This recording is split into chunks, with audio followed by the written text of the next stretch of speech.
ओम शांति। आज है 22 मार्च 2024। आज है शुक्रवार। आज की साकार मुरली। तो आज की मुरली में बाबा ने हम बच्चों को अंतर्मुखी रहने के लिए कहा है। ज़्यादा बाहर मुक्ता में नहीं आना है। जितना ज़रूरत है उतना ही बाहर मुखी होना है। और फिर बाबा ने कहा कि हमें चढ़ती कला का पुरुषार्थ करने के लिए किसी का भी अवगुण नहीं देखना है। हमें अवगुण देखने से मुंह मोड़ लेना है। सभी का गुण ग्रहण करना है। किसी का अवगुण देखकर हमें पढ़ाई से रूठना नहीं है। और फिर बाबा ने कहा कि हमें मुरली का जो इतना अच्छे पॉइंट्स है उसका चिंतन करना है और उसको जीवन में धारण करना है। तो हमें पुरुषार्थ अच्छी होगा, चढ़ती कला का पुरुषार्थ होगा। और फिर बाबा ने आज हठ योग और राजयोग के बीच में जो अंतर है उसके बारे में भी बताया है। तो शुरू करते हैं आज की मुरली। मुरली का महावाक्य है, मीठे बच्चे जितना समय मिले अंतर्मुखी रहने का पुरुषार्थ करो। बाहर मुक्ता में ना आओ तभी पाप कटेंगे। प्रश्न है, चढ़ती कला का पुरुषार्थ क्या है जो बाप हर बच्चे को सिखलाते हैं? उत्तर, पहला, बच्चे चढ़ती कला में जाना है तो बुद्धि योग एक बाप से लगाओ। फलाना ऐसा है, यह ऐसा करता है, इसमें यह अवगुण है, इन बातों में जाने की दरकार नहीं। अवगुण देखने से मुंह मोड़ लो। दूसरा, कभी भी पढ़ाई से रूठना नहीं। मुरली में जो अच्छी पॉइंट है उन्हें धारण करते रहो, तभी चढ़ती कला हो सकती है। ओम शांति। अभी यह है ज्ञान का क्लास और सवेरे योग का क्लास। योग कौन सा? यह बहुत अच्छी रीति समझाना है, क्योंकि बहुत मनुष्य हठ योग में फंसे हुए हैं। जो हठ योग मनुष्य सिखलाते हैं, वो जो योग है वो शरीर का एक्सरसाइज है, तो वो हठ योग मनुष्य सिखलाते हैं। यह है राजयोग जो परमात्मा सिखलाते हैं, क्योंकि राजा तो कोई है नहीं जो राजयोग सिखलावे। यह लक्ष्मी नारायण भगवती भगवान है। राजयोग सीखे तब तो भविष्य में भगवती भगवान बने। ये परमात्मा आकर जो हमें राजयोग सिखाते हैं। हम आत्मा राजा है, कैसे हम इस कर्मेंद्रियों को वश में रख सकते हैं, ये योग हम बच्चों को परमात्मा बाप आकर सिखाते हैं। तो ये सीखकर ही हम भविष्य में भगवान भगवती बनते हैं, उच्च पद पाते हैं। तो ये जो राजयोग है ये कोई मनुष्य नहीं सिखलाते हैं। तो राजयोग सीखे तब भविष्य में भगवान भगवती बने। यह है ही पुरुषोत्तम संगम युग की समझानी, क्योंकि भगवान आते ही है, परमात्मा आते ही है इस संगम युग में। इसको कहा जाता है पुरुषोत्तम। पुरानी और नई नई दुनिया का बीच, पुराने मनुष्य और नए देवताएं। अभी हम जो मनुष्य आत्माएं हैं वो सभी कलयुग के अंत में अभी पुराने हो चुके हैं। पुराने मतलब हमारा अंदर जो आत्मा है वो एकदम मैला हो चुका है, उसमें बहुत खाद पड़ चुके हैं, तो इसलिए हम पुराने बन चुके हैं। फिर हम जब सतयुग में जाएंगे तब हमारा आत्मा जो है इस संगम युग में पुरुषार्थ करके ज्ञान और योग से सतयुग में हम आत्मा प्योर सतो प्रधान होते हैं, एकदम नए होते हैं। क्योंकि परम धाम से आते हैं, अभी इस संगम युग में पुरुषार्थ करते हैं तो आत्मा एकदम फ्रेश बन जाते हैं। तो इसलिए देवता जो होते हैं वो नए होते हैं,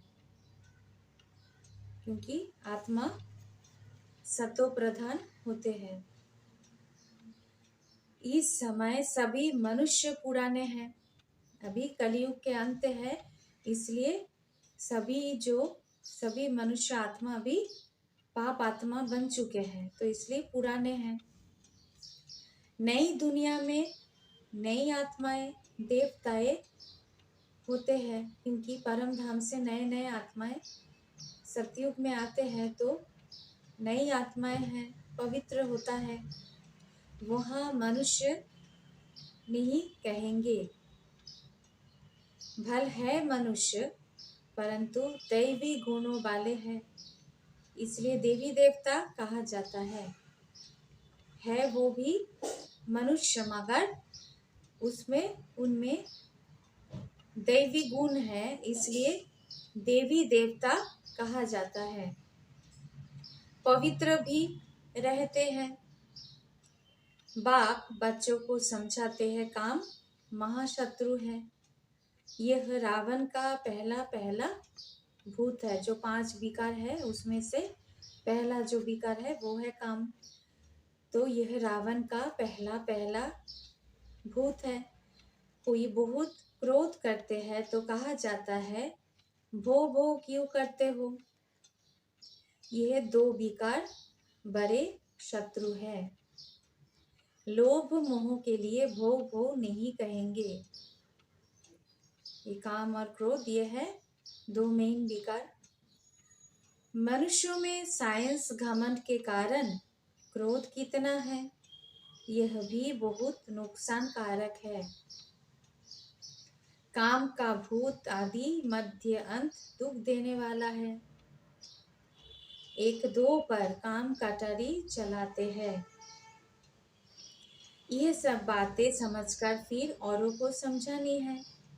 तुम्हारे सिवाय बाप से वर्षा लेने का सच्चा रास्ता तो कोई बतला ना सके। तुम बच्चे ही बता सकते हो। बेहद का बाप से इतना बड़ा वर्षा कैसे मिलता है, जो किसको समझा नहीं सकते, तो जरूर पढ़ाई पर ध्यान नहीं है।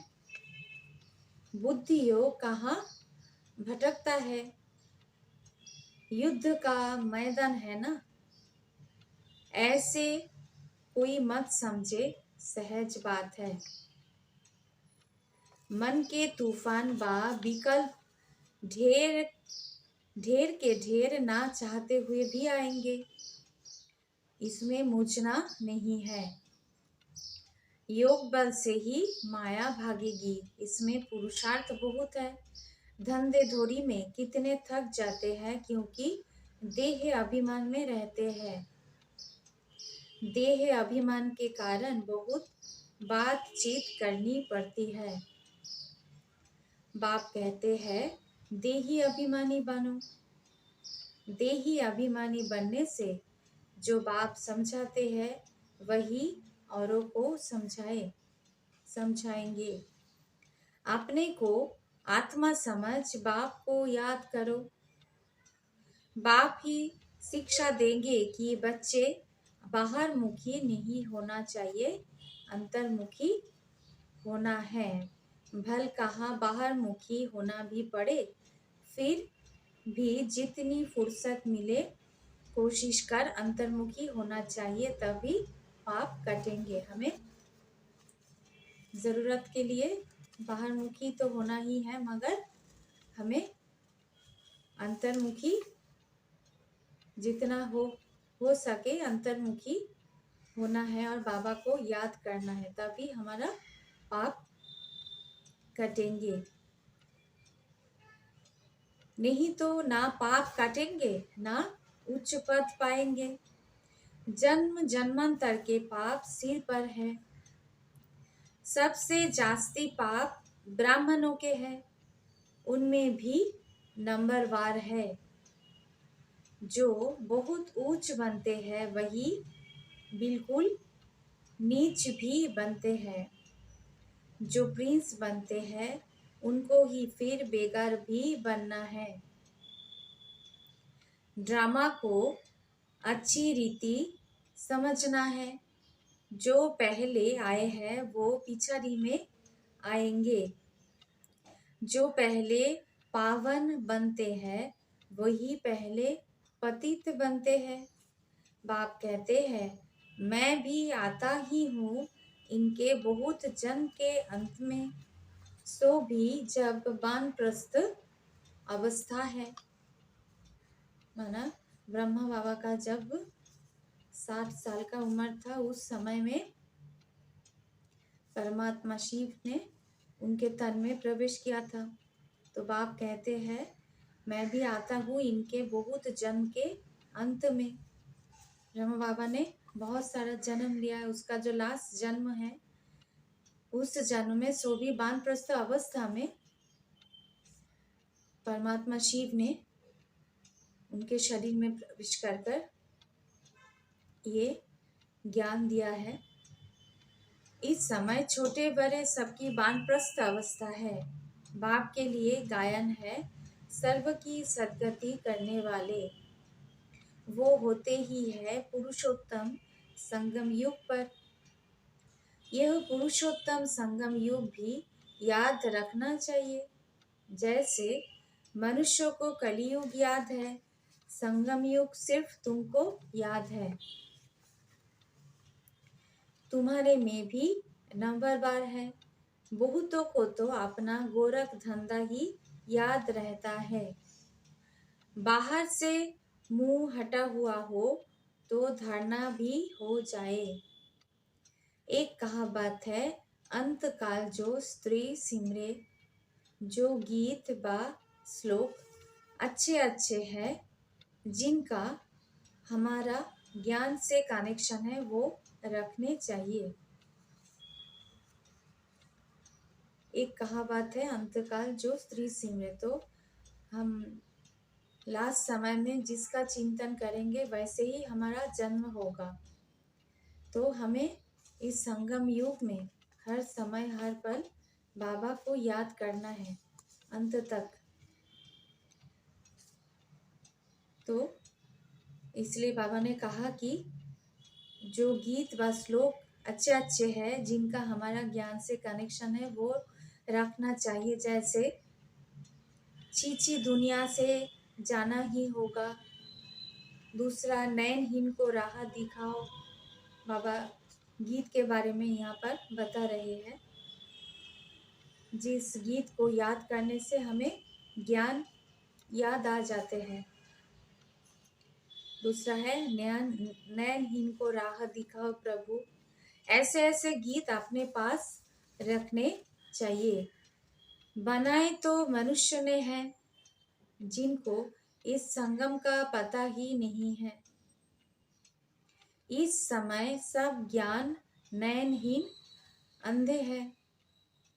जब परमात्मा आए तब आकर राह दिखाए।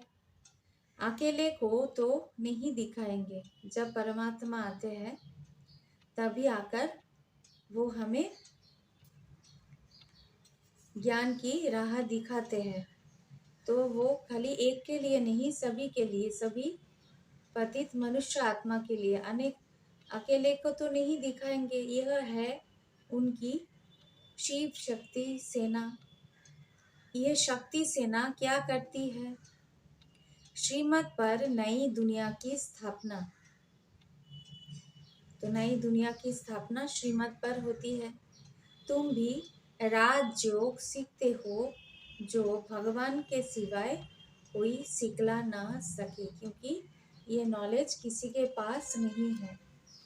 क्योंकि हम आत्मा है, यही नॉलेज ही हम भूल चुके हैं। जब तक परमात्मा बाप आकर हमें ये ज्ञान ना दे, तब तक हम राजयोग कैसे सीख सकते हैं?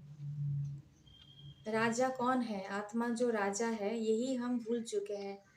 तो इसके लिए ही अभी कलयुग के अंत में हम सभी कर्मेंद्रियों से जो कर्म कर रहे हैं वो विकर्म ही हो रहा है।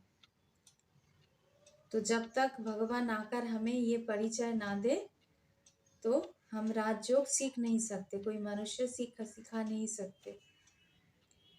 क्योंकि हमारा आत्मा का जो पिता है वो है परम पिता परमात्मा। तो बाबा ने कहा कि भगवान तो निराकार है, उनको तो अपना शरीर है नहीं। बाकी जो भी है सब शरीरधारी है। ऊंचते ऊंच तो एक बाप ही है जो तुमको पढ़ाते हैं। ये तो तुम ही जानो, तुम्हारे में भी नंबरवार है तो तुमको परमपिता परमात्मा बाप ही सिखलाते हैं, जिससे मुक्ति जीवन मुक्ति मिलती है। हठयोग से दोनों नहीं मिलते। हठयोग से हमें मुक्ति जीवन मुक्ति नहीं मिलते हैं। वो है हठयोग जो कि परंपरा से चला आता है, पुराना है।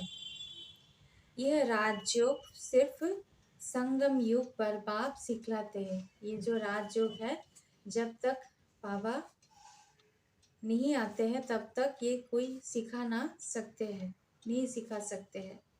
तो वो है हठयोग की परंपरा से चला आता है, पुराना है। ये राजयोग सिर्फ संगम युग पर बाप सिखलाते हैं। बाबा ने समझाया है, जब भाषण करते हो तो टॉपिक्स निकालनी चाहिए, परंतु ऐसे करते नहीं हैं। श्रीमत पर चलने वाले बहुत थोड़े हैं। पहले भाषण लिखो, फिर पक्का करो तो याद आएगा। तुमको ओरली भाषण करना है, तुमको पढ़ कर तो सुनाना नहीं है। विचार सागर मंथन कर भाषण करने की ताकत उसमें रहेगी जो अपने को आत्मा समझकर फिर बोलते हैं। हम भाइयों को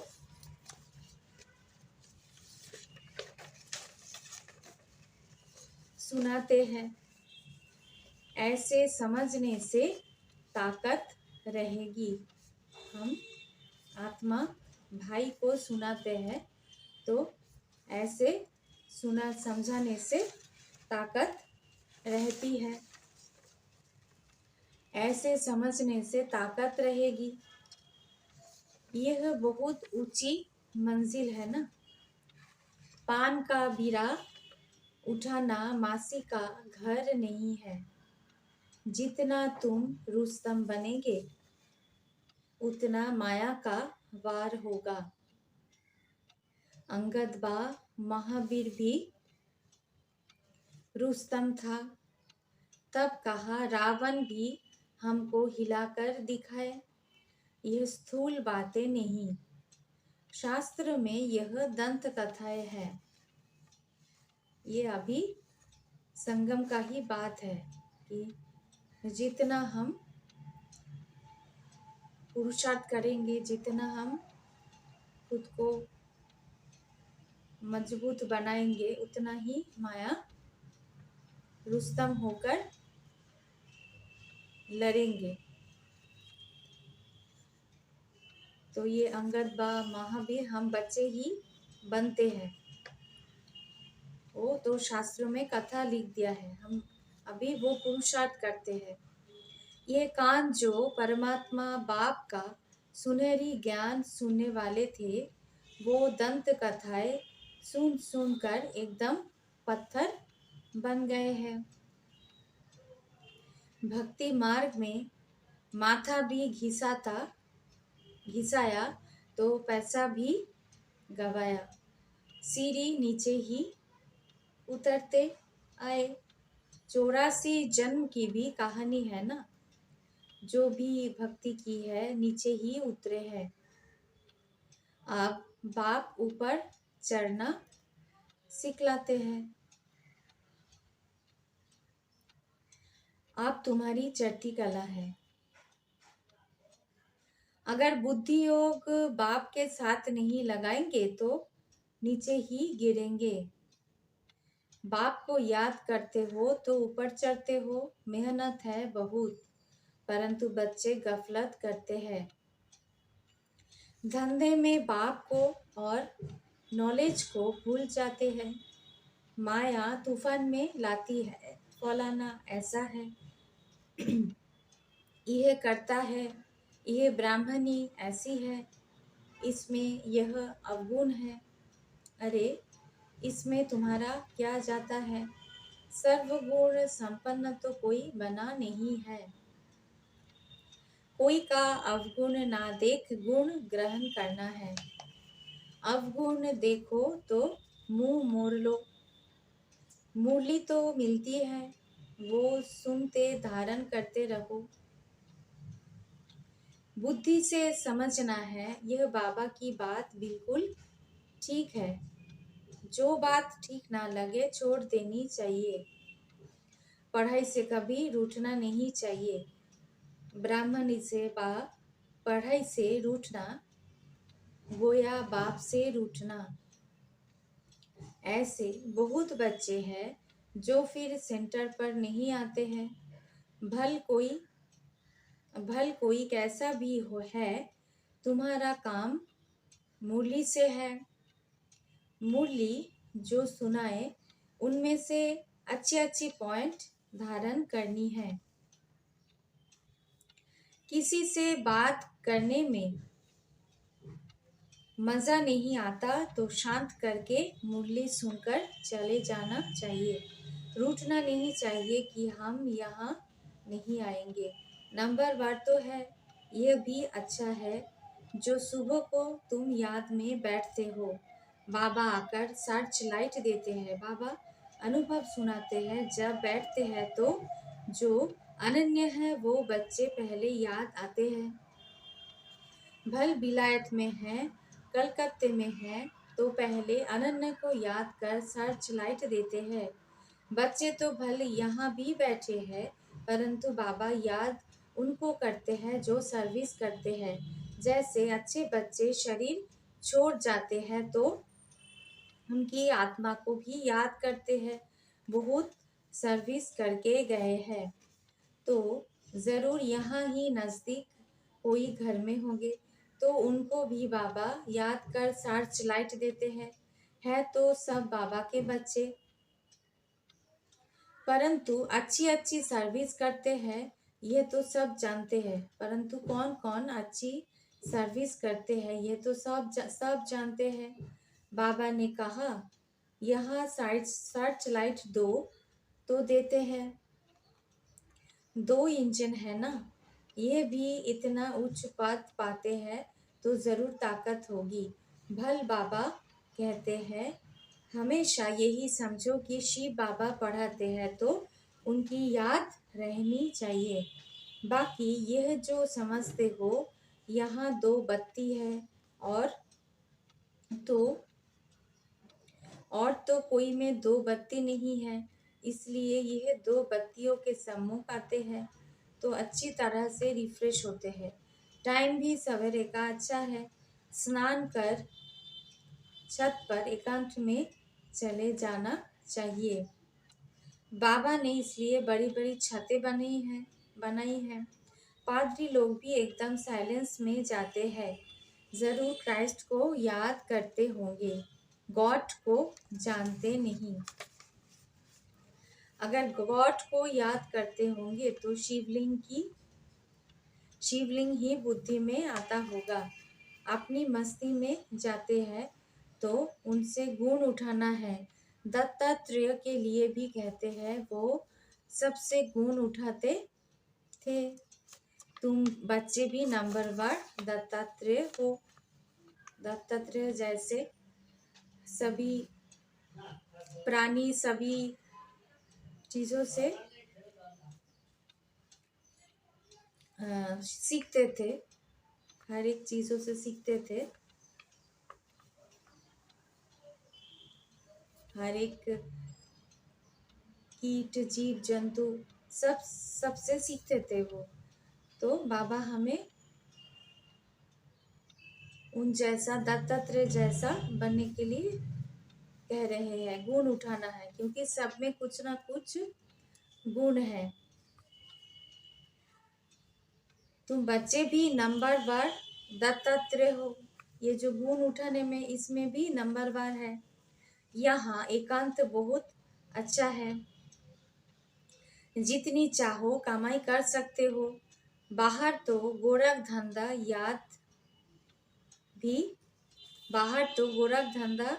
याद पड़ेगा। 4 बजे का टाइम भी बहुत अच्छा है। बाहर कहाँ जाने की जरूरत नहीं है, घर में बैठे हो।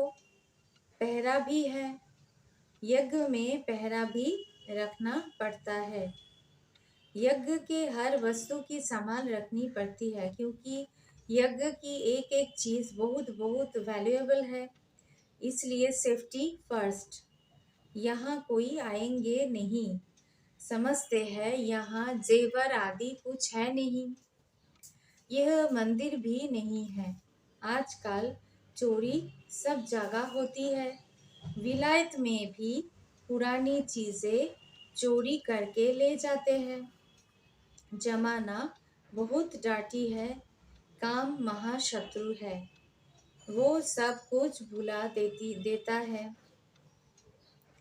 तो तुम्हारा सवेरे एक क्लास होता है एवर हेल्दी बनने का, और फिर यह है एवर वेल्दी बनने का। सवेरे होता है योग, तो वो है एवर हेल्दी, योग से हम हेल्दी बनते हैं। और यह है ज्ञान, इससे हम वेल्दी बनते हैं, क्योंकि ज्ञान खजाने के समान है। तो हम संपन्न बनते हैं ज्ञान खजानों से, तो हम वेल्दी धनवान बनते हैं ज्ञान से। बाप को याद भी करना है तो विचार सागर मंथन भी करना है। बाप को याद भी करना है और बाबा का जो ये ज्ञान है, जो इतने सारे पॉइंट से, इसका मंथन भी करना है। बाप को याद करेंगे तो वर्षा भी याद आएगा। यह युक्ति बहुत सहज है। जैसे बाप बीज रूप है, झाड़ के आदि मध्य अंत को जानते हैं। तुम्हारा भी धंधा यह है, बीज को याद करने से पवित्र बनेंगे, क्योंकि बाबा जो बीज है वो सभी गुणों का सागर है, तो पवित्रता का सागर है। चक्र को याद करेंगे तो चक्रवर्ती राजा बनेंगे, अर्थात धन मिलेगा। राजा विक्रम और राजा विक्रमाजीत 2 संवत मिक्स कर दिया है। राजा विक्रम और राजा विक्रमाजीत 2 संवत मिक्स कर दिए हैं।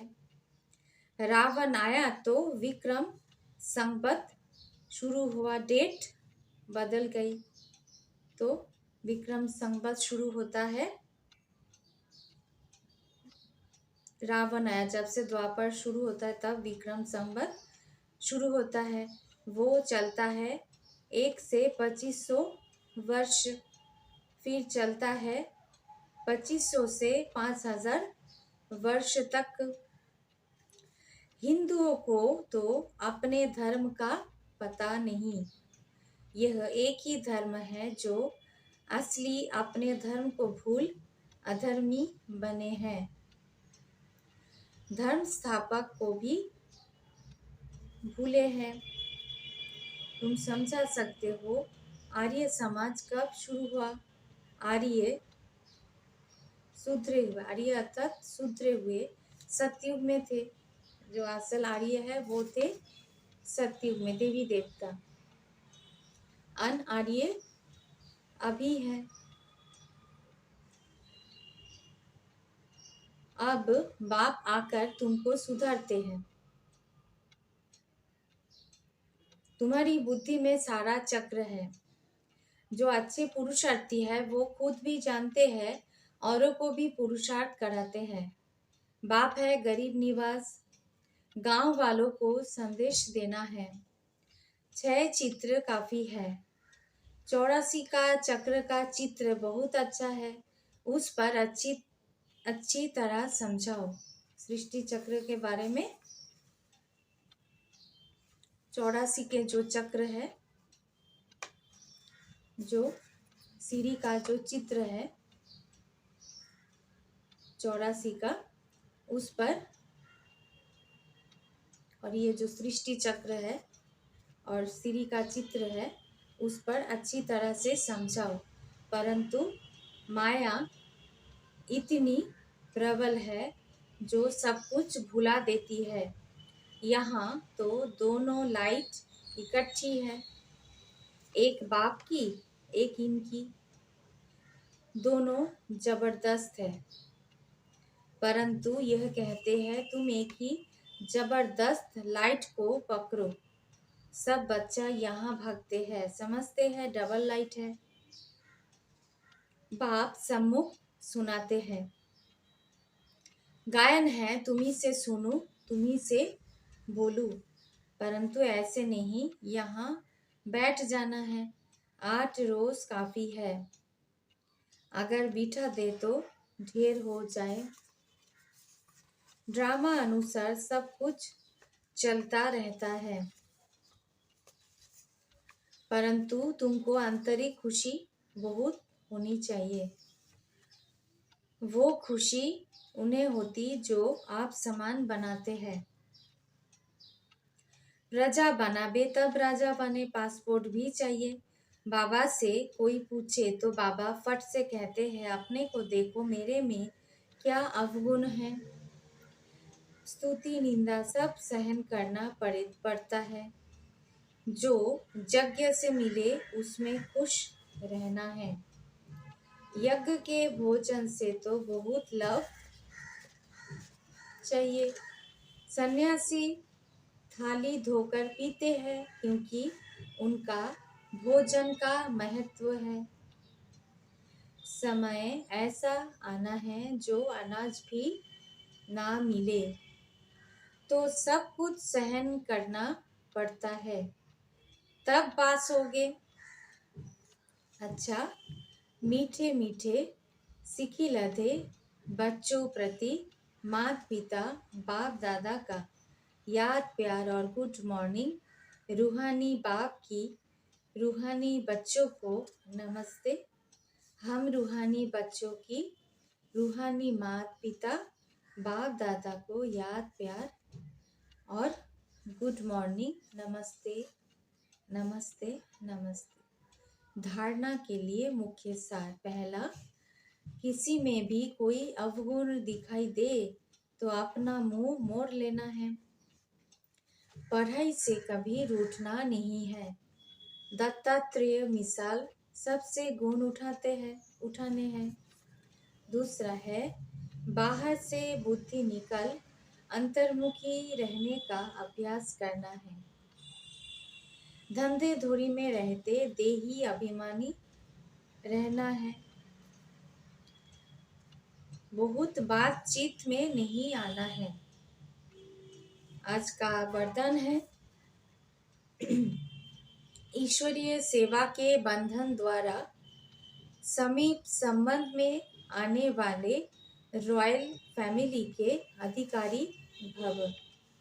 ईश्वरीय सेवा के बंधन द्वारा समीप संबंध में आने वाले रॉयल फैमिली के अधिकारी भव।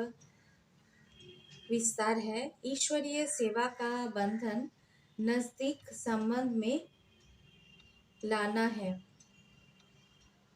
ईश्वरीय सेवा का बंधन नजदीक संबंध में लाने वाला है। जितनी जो सेवा करता है उतना सेवा का फल समीप समीप संबंध में आता है। यहाँ के सेवाधारी वहाँ की रॉयल फैमिली के अधिकारी बनेंगे। जितनी यहाँ हार्ट सेवा करते उतना वहाँ आराम से सिंहासन पर बैठेंगे।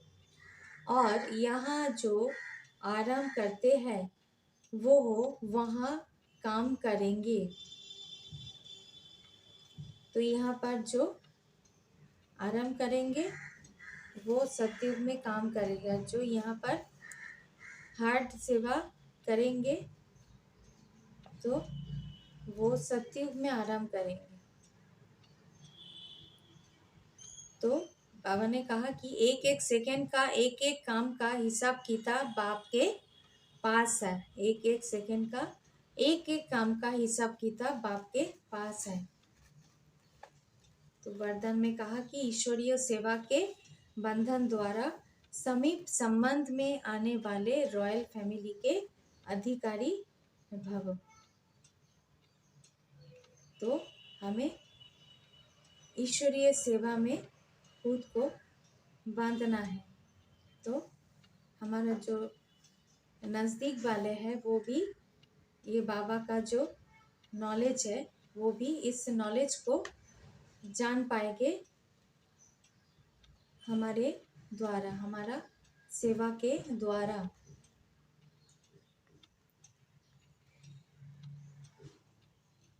और यहाँ जो बाबा का ये जो ज्ञान दूसरों के आगे प्रत्यक्ष कराएंगे, जितना सेवा करेंगे तो भविष्य में सतयुग में रॉयल फैमिली के अधिकारी बनेंगे। आज का स्लोगन है स्व परिवर्तन द्वारा विश्व परिवर्तन का वाइब्रेशन तीव्र गति से फैलाओ।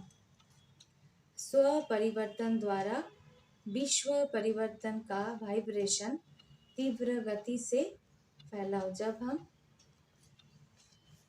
स्व को मतलब खुद को बदलेंगे, चेंज करेंगे, तो हर एक जब खुद को चेंज करेंगे तो विश्व परिवर्तन, विश्व भी स्वतः चेंज हो जाएगा। विश्व की जो वाइब्रेशन है वो भी चेंज हो जाएगा। जब हम हर एक पवित्र बनेंगे, जब हम सभी सतो प्रधान बनने का पुरुषार्थ करेंगे, तो ये जो अभी जो कलियुगी वातावरण है वो धीरे धीरे चेंज होते जाएंगे। तो विश्व परिवर्तन का वाइब्रेशन तीव्र गति से फैलाओ। स्व परिवर्तन से ही वो संभव है। तो हम जब चेंज होंगे तो कलियुगी दुनिया चेंज होकर सतयुगी दुनिया में चले जाएंगे, चेंज हो जाएंगे हमारे परिवर्तन से ही। अच्छा, ओम शांति।